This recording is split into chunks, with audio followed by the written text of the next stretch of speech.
Observation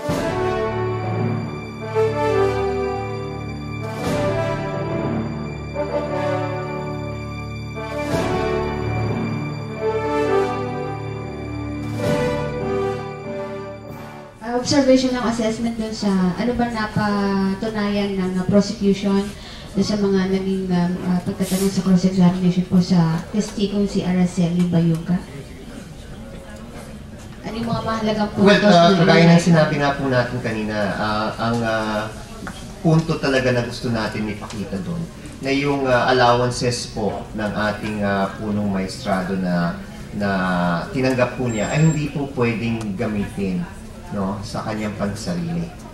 Yun yung whole point ng cross-examination kung titignan mo ninyo. Kaya iniisa ng abogado yan kung ano itong ibig sabihin nito, kung yan ba ay considered office expense, representation, etc. etc. At ito ay lalong pinatunay sa pagtatanong po ni Senator Trillanes kay Justice Cuevas. No, dahil gustong sabihin ni Justice Cuevas na may kakayahan si punong maestrado Corona na bumili ng iba't ibang ari-arian. Ngayon, ang tanong, yung kakayahan ba yan ay dito kinukuha sa allowances na dapat hindi ginagamit sa pansariling interest? So, yun yung point. Sir, clarification. Panghuli okay, yung hindi income, nandito na po yung mga centers natin.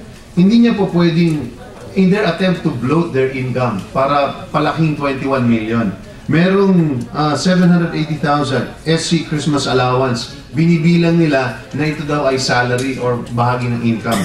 Nakasulat mismo sa ebidensya nila, it is a Christmas allowance meant to augment expenses for subsidy of SC cash raffle and donations to charitable institutions. Dalawang items po yun, nag-amount po ng 780,000 at saka 840,000. Hindi po ito sahod. Ito po ay pwede lamang gamitin ng Chief Justice for a given purpose sa sarili nilang ebidensya. Ano po yung purpose? It is intended as to augment for donations to charitable institutions. Unless charitable institution po yung Bellagio, hindi po pwedeng gamitin ito. So ang point natin is, what you only count are actual salaries.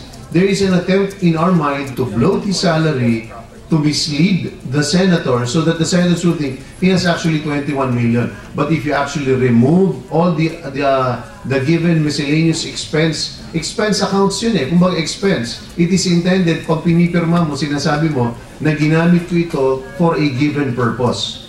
Hindi ito po pwede mong i-deposito, hindi mo pwede ipambili. Tulad ditong dalawang ito, pwede mo ba ipambili ng ibang bagay? Pwede mo ba i-deposito? Hindi. Pwede mo bang gamitin? So all in all, sa rough estimate namin so far, ang pwede lang niyang mabilang na talagang compensation na pwede niyo may uwi, cash gift, etc., ay nag-amount lang ng a little over 12 million. So as to the rest, those are all part and parcel of expenses na kabahagi ng kanyang trabaho. Thank you po.